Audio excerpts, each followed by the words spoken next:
Hello! Welcome back.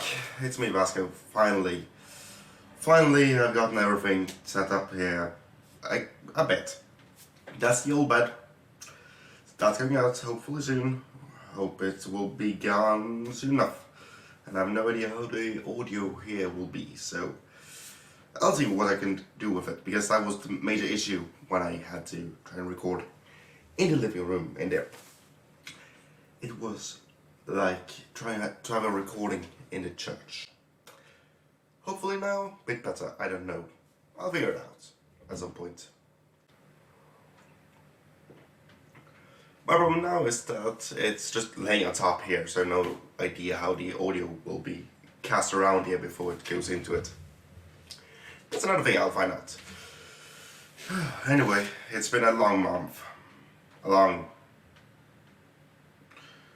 2 months, I would say, because I moved in here to this flat the 16th of July. We didn't get internet until the 18th of September. Yay! So in that time I tried to do a few recordings in there, but in the end it was futile. Resistance is futile, at least in this case. And I didn't get my desk here until, I can't remember when that was. So I just had to use the computer in there. And I was in the committee arranging a festival. And we're a small thing, basically, and just, okay, let's just bring local artists together and see what the fuck happens. And we pulled it off. We raised about 20,000 Norwegian kroners, or in dollars that would be, well, again, the conversion rate right now. I should have checked that out, but I didn't, because I'm a fool. I'm the fool of a duck. Shut up, Firefox. I am not still with you.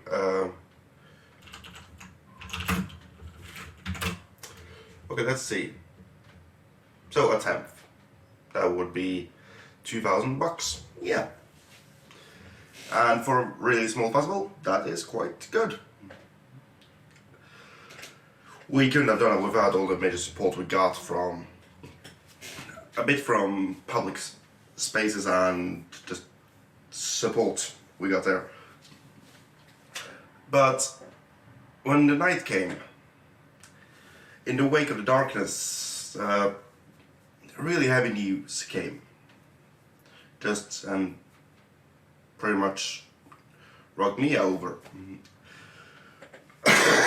Sorry. I'm a bit sick, it's raining cats and dogs out there. Anyway, what I was going to say was that on that Sunday I got a message that a friend of mine had died. Didn't even know what had happened. It took a week until I got the answer to what happened. He had taken his own life. We all knew that, or we didn't all knew. I knew that he had struggled with depression. I had depression myself. I know how ridiculously annoying and severe that can be. And I'm on the lucky side of the scale. On the lower side. And I've been thinking about this all bloody night. It's now 4 in the bloody afternoon. And the thing is that when it comes to these things, they will move you. No matter how close you are to the person, because if you're like me, there is the bit of, fuck it, I should have been able to see it, to pick it up, to help. But in this case, the thing was that, well, he hid it. He had a mask on. He wasn't ready to share it with words.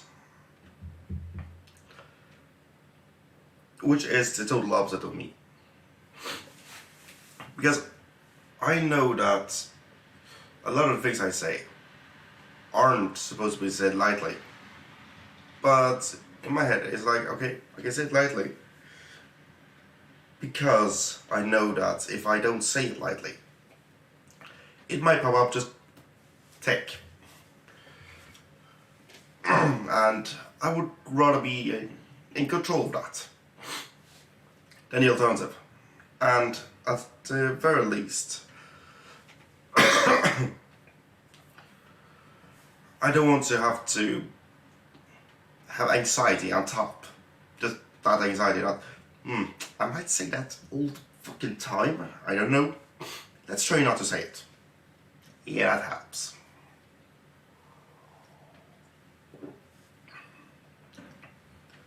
But from that Sunday, when I got the message that he couldn't fight anymore, that was enough for me to fall back into my antidepressants. Or rather, it dragged me so much down that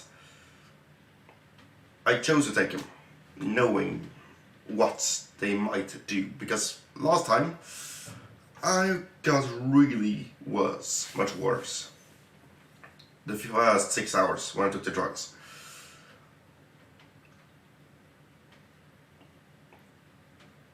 I was, for a few hours every day for 5 weeks, a bit suicidal. But I'm on the lucky side of the scales, and I have ADHD. My ADHD has helped me a ton, just because it doesn't let me focus on things. It doesn't let me focus on emotional things for too long. Like, if I'm having a really bad day and all I see is just grayscales. Fuck it, ADHD says, and now it's time to see that dog over there. Doggo. Okay. So, yeah. That's what's happening a lot. Which is good and bad, I guess. But, I mean, I use it as a tool more than anything. I use it, or I don't use it, I'm being used by it most of the time, but in the end, does it really matter? Does it fucking matter?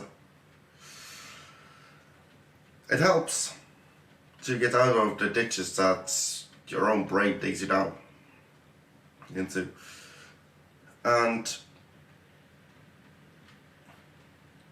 I came up with an analogy when I walked about 5 miles during the night, just for no sense of reason. In a town, there are many houses. All the houses are made of different material. Some granite, rock, marble. Then you got those made of wood, pine. And all these houses are different. But at the same time, when the house is set on fire, it normally burns. At least if it's made of wood, as most are. If that's the case, you really need a fire department nearby. A good one. Because it is just that long you can stand outside your own house with a fire hose and fighting.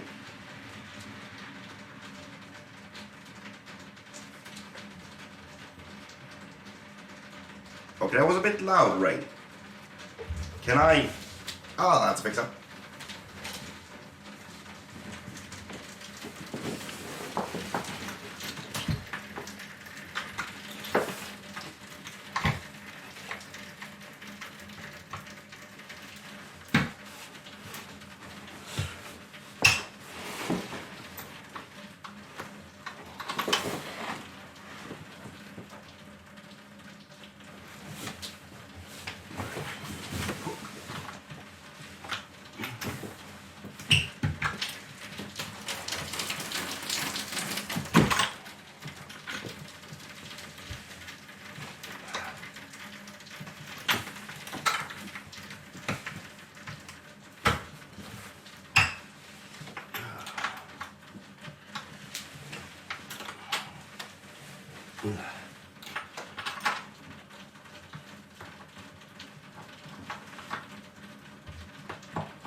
Ray, could you stop? I'm trying to record here.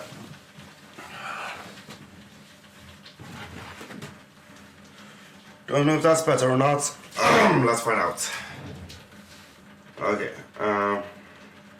just gotta check here. It's loud, but it's not that loud. Hopefully. Well, it's atmospherical, as I'll call it. Anyway, my analogy continues. It's a finite amount of time you can stand just by yourself with a firehouse and stop a raging inferno. And that is why we need to help each other with that.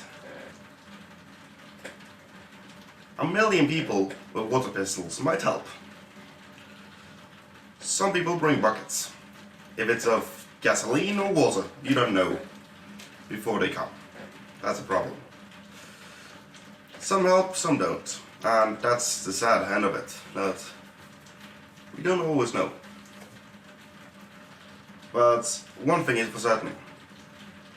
There's always a little spark in that house. It just needs something to bring the blaze.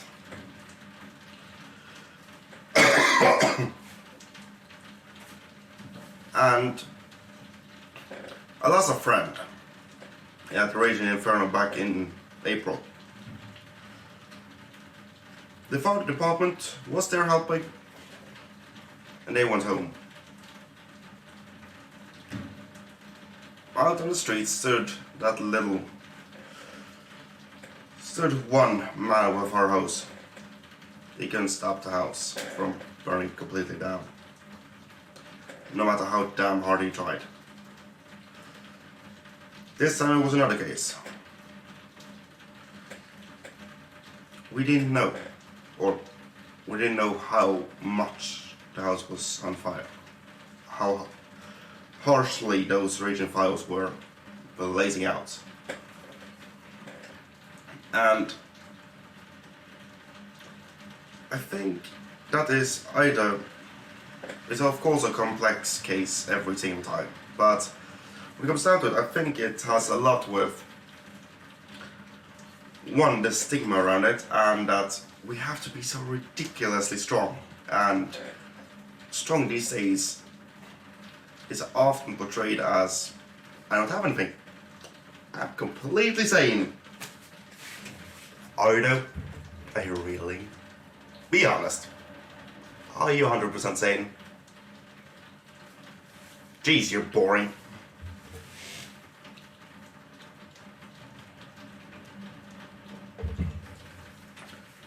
But when you choose not to see it, or not to let people see it rather, I think that it's a hard choice to make, really, because you're exposing yourself to a lot, and it's not always that those people you tell can help you, or they want to help with something, but they don't know how exactly. And yeah, it's happened to me as well. But in my case, I know that it was the drugs that was messing with my system to making it worse at the time. And so the thing is that when it comes down to that, it's I know that it worsened my condition at the time. Looking back to it, holy shit, I was down. Jesus Christ. Now, a bit up and down these days. And the medication had a completely other effect now. Don't know why or how, but it does. My body changes. Everyone changes. Apparently drugs do too. The same drugs, the same capsules. But when it comes down to this bit, if we could all just be a bit more upfront, that is a really hard thing to say. And it's a really tough thing to hear. I think that would have helped a lot. That more people stood out. And I think this is especially... I think it's exponentially harder for men to do. Because it seems like they have to be so strong all the time. We have to be so strong all the time. Yes, I am a humanoid. And at the end of the day, you're not strong if you're invulnerable. You're strong if you can resist it. If you can endure it. That's another thing. But sometimes we need help. Try to endure this shit. That I call depression. And I have some fun with it. I muck around. Because it's a really tough subject. Which is why I'm trying to laugh a bit on it. Because just having a topic that is so, well, for lack of a better word, dead serious. No, that's completely wrong to say, but it is. It's one of the hardest things that you can talk about. I choose to do that in a comedic sense of way, because if I was just sitting here talking about depression for the same amount of time as I would be on stage, I'm not feeling that happy anymore. If it is on stage, that would be fun, because I was just joking about it. Like for me, I have a lot of inhabitants. I have a lot of a weird defense system because of all my mental issues. With the ADHD, as long as something can't be done right there and then. Oh, hello rain again. I completely lose track of it. And I have a lot of phobias. Which also messes with this, like, I want to know you're not fear of it. For fuck's sake. You see the point? Like, we're all different. I'm getting some help from my mental issues dealing with the depression. So, from a depression standpoint, guys, I thought we were on the same side here. We should take him down. Why are you all against me now? Fuck. Yeah. So, that often happens in my head. Like, if I have a really bad day, or I don't feel motivated at all, or everything is just shit, basically, I'm more inclined to taking the meds. Just because, yeah, I know they might push me down. I don't know the effect yet. Even after taking a lot of them. But that means I'll get up again. And that's a weird thing. Sometimes I do, sometimes I don't. They stopped working when I was out of town for a week just watching Elisa, Boromir, Pixie and Kavi. They're 2 dogs and 2 cats. Because I wasn't social. I tried to be, but when you're basically locked in a house, by your own volition, but still, you can't really do much with trying to watch over them in a good manner. I became more depressed when I was out there. So, on Sunday I was at a role-playing game, which was the most fun I've had all month. Or for a month or more. We had so many laughs there that, Jesus Christ, I really wish I could tape that. That would have been amazing. But just those things really help.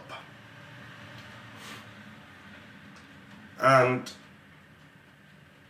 in some cases, when it comes to the burning buildings, you stand outside your house every second of every hour of every day for as long as you're alive with that little fire hose of yours. Water hose, sorry. Just playful. Let's have some fun. No. And It's not more than slipping up for even a minute. And that's the end of it. Which is why it's important to have people around you. It's important to have the fire department nearby. It's important to have a competent fire department nearby that can actually do something if the fire rages on. And you can't do it yourself. You can't stop it yourself. Because you can't. As a fact, you can't go through that alone unscathed. What we saw here was someone who had been fighting for 27 years. And there was no fire department here. We did what we saw. We saw the front of the building. That wasn't on fire. There was some smoke coming out and we were happy to help. Just driving in a puddle right next to it, throwing some water cans over at it when we remembered or saw the house. But a week later, the facade came down. The whole building has been on fire for 27 years. And inside, one lone fireman with his little hose, all out of water. That's the sad truth. With depression, it's a constant battle. It's not always a battle of, should I do something about my entire existence? It's really complex. For some, it's that they don't have the energy to do more than just a few, 5, 6 things during every day. For some, it's hard to get up in the morning. It's nothing gives you any satisfaction anymore. Nothing gives you as much joy as you can remember having it done in the past. It's different for everyone. Some things are similar, but in the grand scope, very different. I've been talking for so long now, my coffee going cold. Oops. And when it comes down to these things, these really heavy stuff, it's not that I enjoy talking about it, but as opposed to a lot of other people, I don't fear it. I don't have a problem talking about it. I just do it. And so, if I see a friend out on the street and just, hey, how's it going? Do you really want to know, or do you want this short answer? Tell me how it is. Okay, do you have 90 minutes? No, I'm not gonna do that joke over and over. It's more, yeah, let's see. How many pages do we have here of stuff? So I often give them the option to choose. Do they want the truth or do they want, it's fine. That's up to them. But at least I gave them a choice. I don't have a problem just going out on the street and shouting away. Give me a speaker's corner and enjoy. Give me a megaphone. Oh jeez, me with a megaphone. That would have been a problem.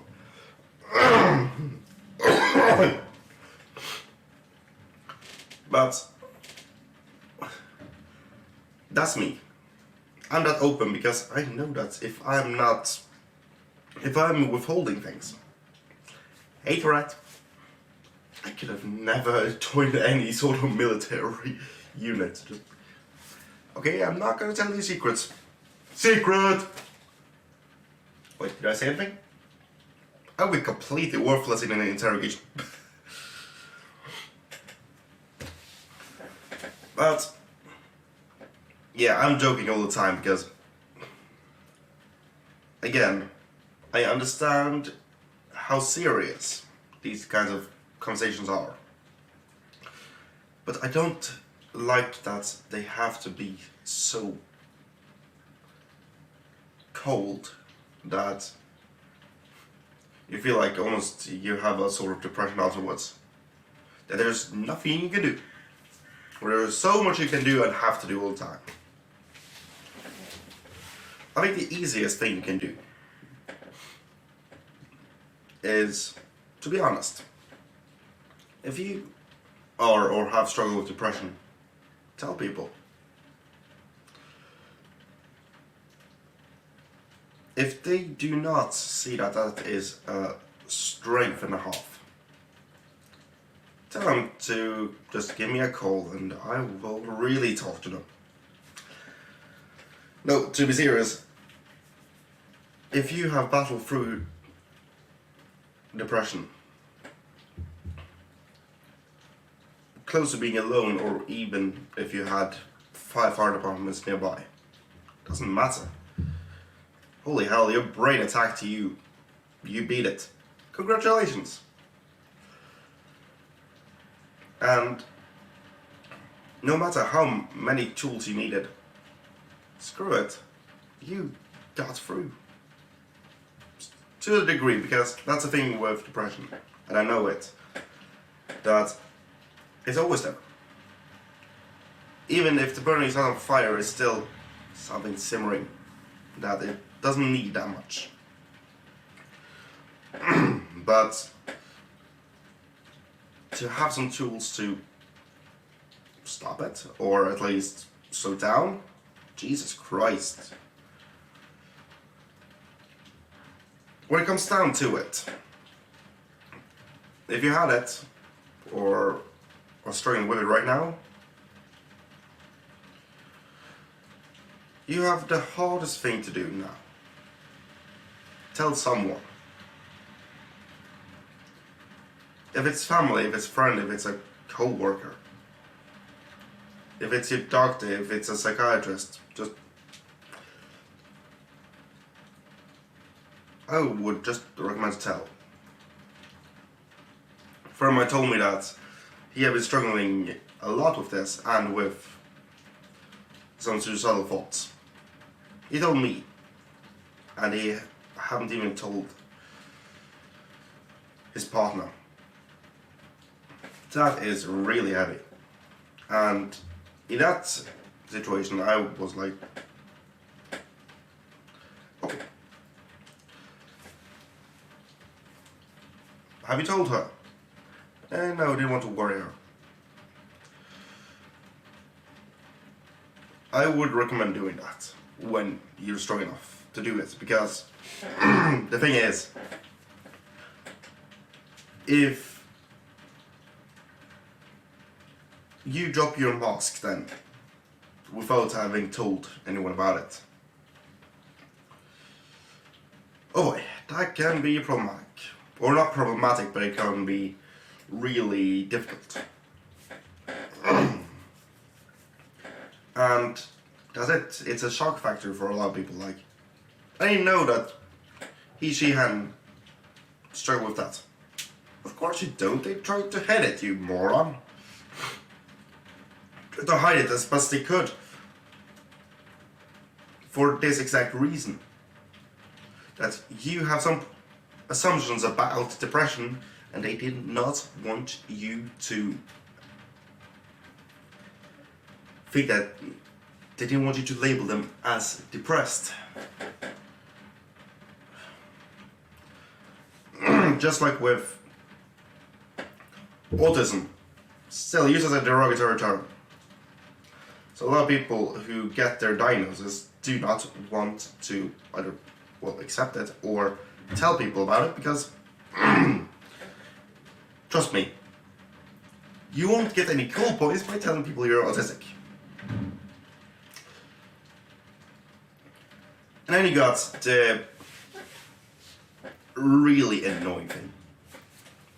Wait, do you have depression? You don't seem like you do.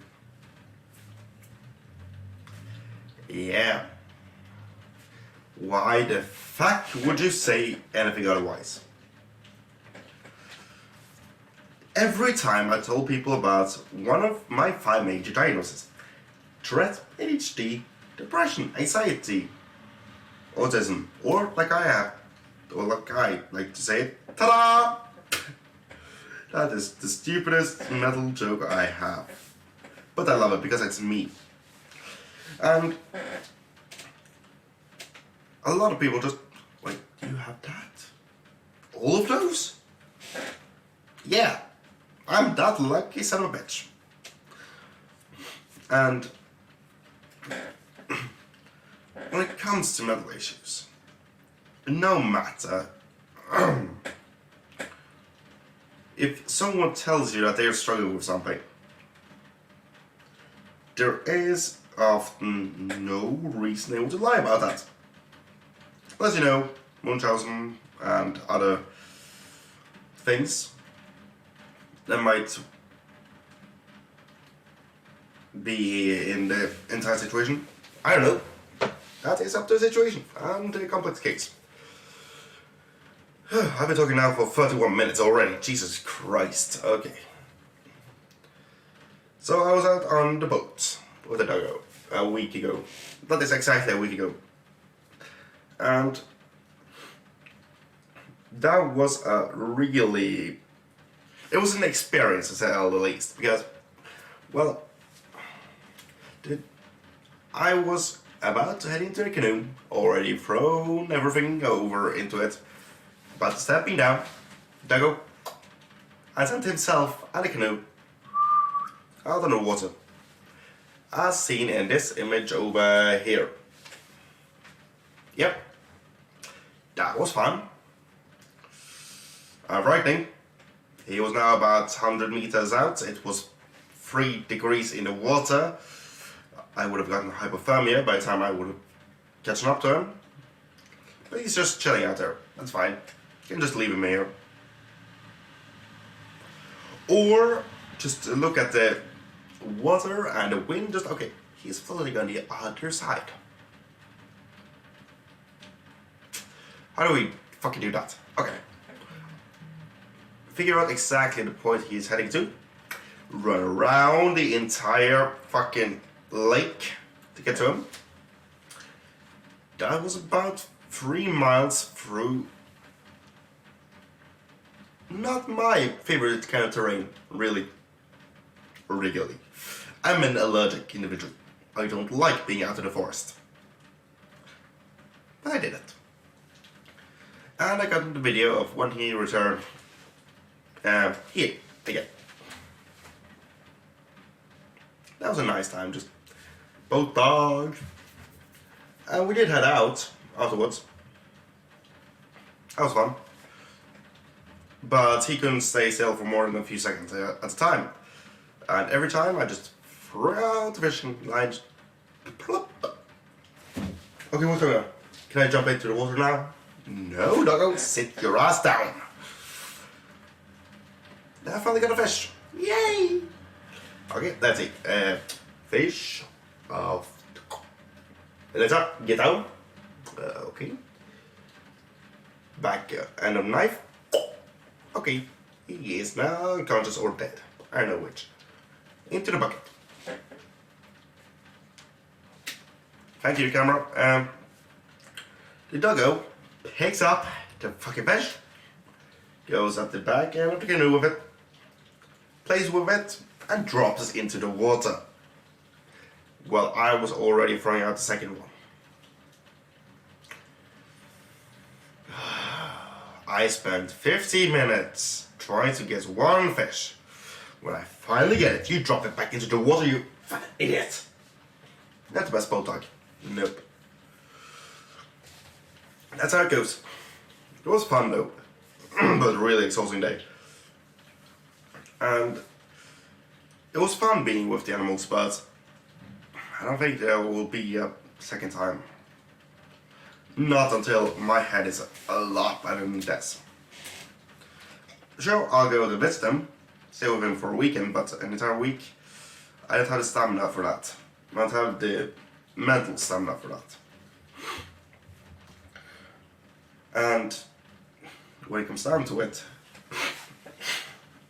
I don't think he has that with me either.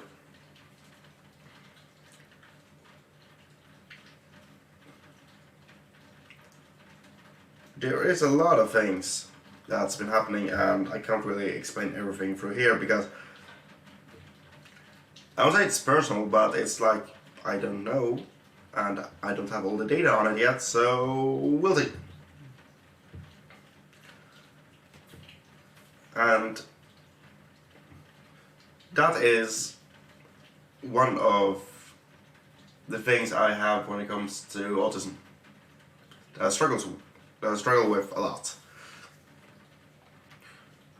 Understanding social signals and how they are inherently different from other signals that you want to send. Take that as you may. Like, just a social signal in that group alone, there's a ton of things. And I can't distinguish one from the other. Something that you might see as friendly, will someone else see as something completely different. Yeah, that's fun. Really fun. And the thing I have to counteract that again is being a bully victim for 10 years. Which lets you mimic behavior, but you do not seem to understand it even. And that is weird. It's a weird combination, but it's an interesting combination because the thing is, you don't know how to do certain things. Like if I just show you a hand signal here and you couldn't repeat it for some reason, on your own volition. But if someone did it, or someone showed it, you could do it subconsciously, but that is just autopilot for you. But you don't know that you're doing it, and you don't know what it represents. That's an interesting situation. Trust me. That was our D&D session with a new player. Or, not D&D, RPM, sorry, role-playing. I am humanoid, I know things. And yeah, that was fun. It was so perfect with the new player that individual is going to be one of our group now on a permanent basis. Yeah, it was that elusive conversation, just back and forth all the time, jokes, cracking for 6 hours. It was like being on a stand-up show for 6 hours. And you wanted more.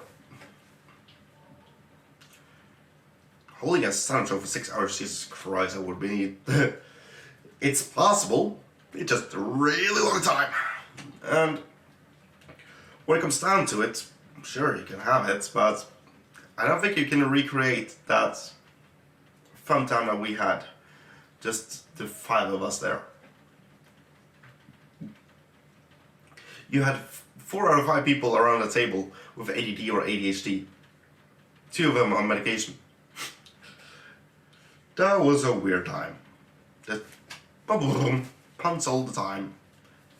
I make a ton of puns. Normally way too much. I made a third around that table. And I was like, holy shit.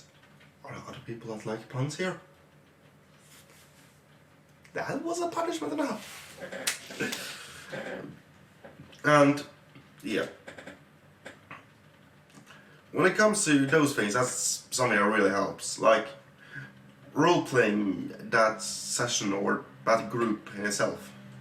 I think that has helped me a ton. For me, however, I just wish that I could do that every fucking day.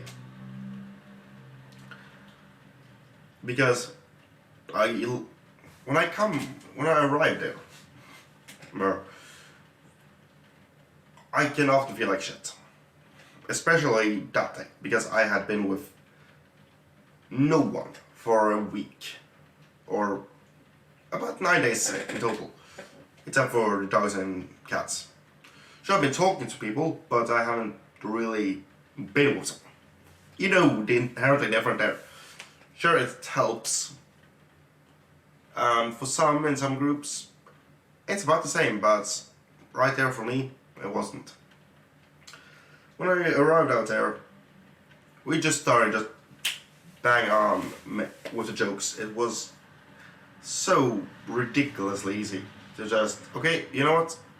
Fuck it. We'll joke about everything and anything right here. Depression?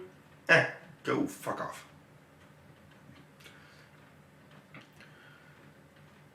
And yeah, that's something that really helped me. It might not help you. You may not be interested in role-playing at all, but then again, we are different. Something that I use may not work on you, but who knows until you try it. And when it comes down to this, depression, anxiety, Tourette, ADHD, and autism, yeah, next session I get to meet a shrink, or a psychiatrist as you might call him, is in 2 months. I've already waited for 5. High five. Oh wait, you aren't there yet, fuck. So, that is quite the wait, and I'm a priority case. Well, that's annoying.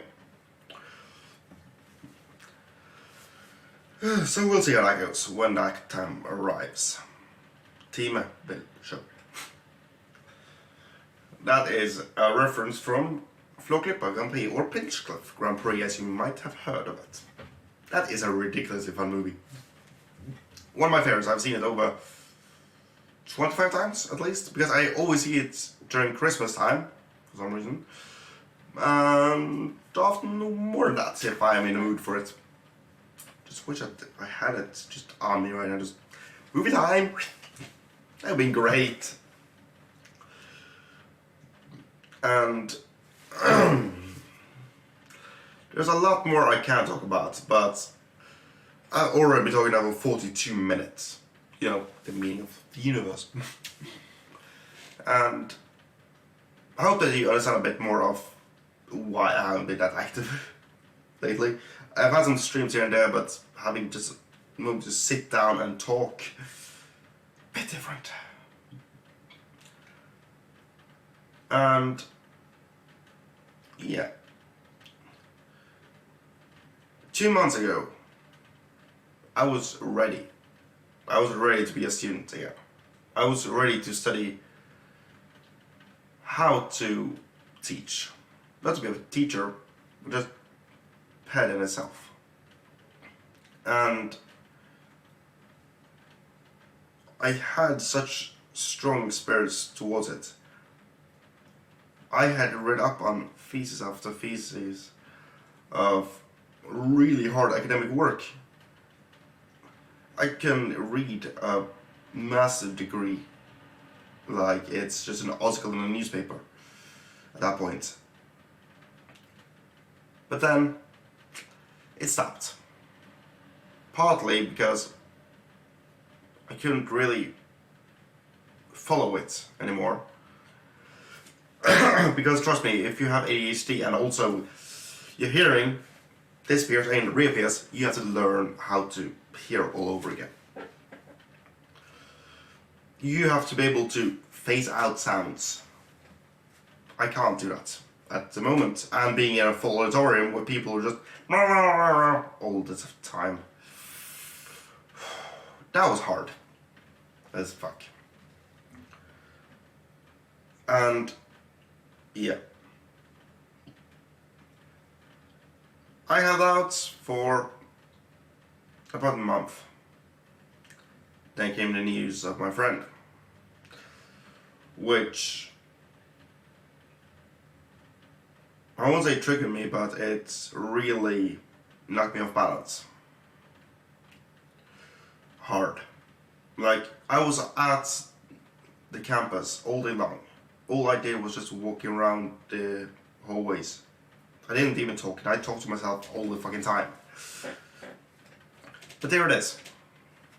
I can't feel anything when it's between a value of 2 and 9 on a spectrum of 1 to 10. But I know how I am, how I respond, how I react when I'm in the individual skills.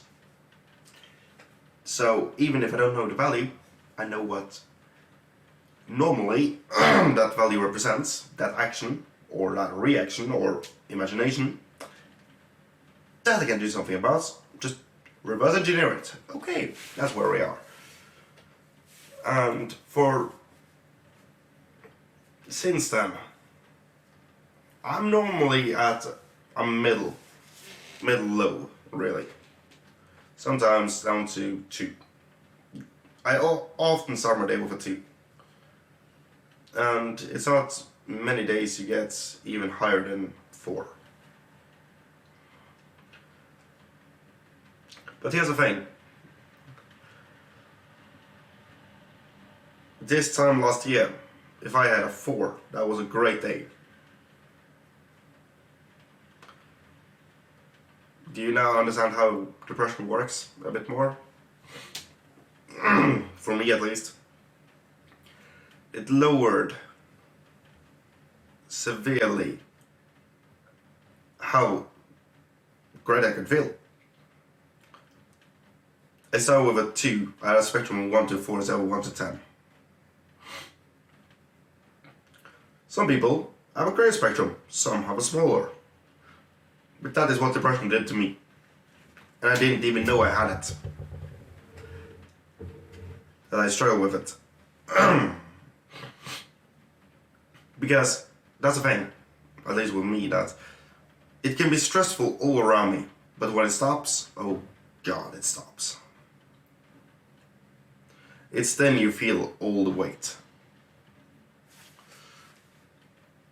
Like just crashing down real hard. That was not a fun experience, trust me.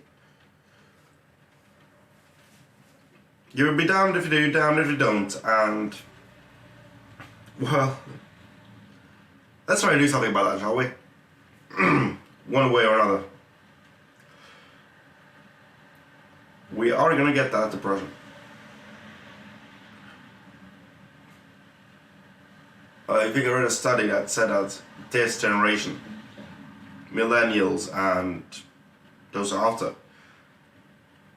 are the ones that's struggling most with depression. Well, not much we can do about that, eh? Hey, Big Pharma can have some drugs. Not the way to do it. It helps. It can help. It can also be incredibly dangerous. But at some point, we have to all find tools that helps us. And I know what your tools are. I barely know what mine is. But I know that we all need something. We need that a little help or a lot of help, but that's fine. Like if you're trying to fight a raging inferno of building, we'll be here. But that's the thing, some people can see that you're struggling with it. Others can't, unless you tell them. A lot of people can't. And they want to help, but they don't know how. But then again, I can't possibly understand how it is for, well, someone who isn't me to try and tell people about that. If it's stigma, if it's fear, if it's a million other reasons. We'll get there. At some point. I know we're talking for almost 50 minutes here, so I think I'm going to end this video. Jesus Christ. It's been good being in front of the camera, but right now it's like I can keep talking, but at this point I don't know what else I can, should or shouldn't say. That's a problem. Like every time I open my mouth, I am not sure of how that sentence will end. Because that is how my mind is. I know what my values are, my ideas, my goals, but, or goals, no, I can't remember my goal from yesterday, or even 5 minutes ago. But when it comes to it, it's just thinking, I think through my mouth. That's how my filter goes. I don't have a filter here, or I don't at all really that either. That thing's not working properly here. So, anyway, I hope that you got something out of this. And if you laughed, fair enough. If you cried, sorry about that, humanoid. I am not good with emotions. Being sad is not something I normally get. So that is my problem with that. Should I get sad if a doggo dies in a movie? If a human does, oh, do not open that can of worms. Nope, nope, nope. And when it comes down to it, we are all complex cases. Because you don't just have one diagnosis. Even if you have one. You're more than that. You're plenty more. Finding out that and figuring out and believing in it, completely different matters. Anyway, I think I'm going to end it here. Thank you guys so much for listening and watching. I'll see you around. If you have struggled with it or you know someone, just tell someone that you're there for them. And they'll be there for you, hopefully. Anyway, thank you. See you around.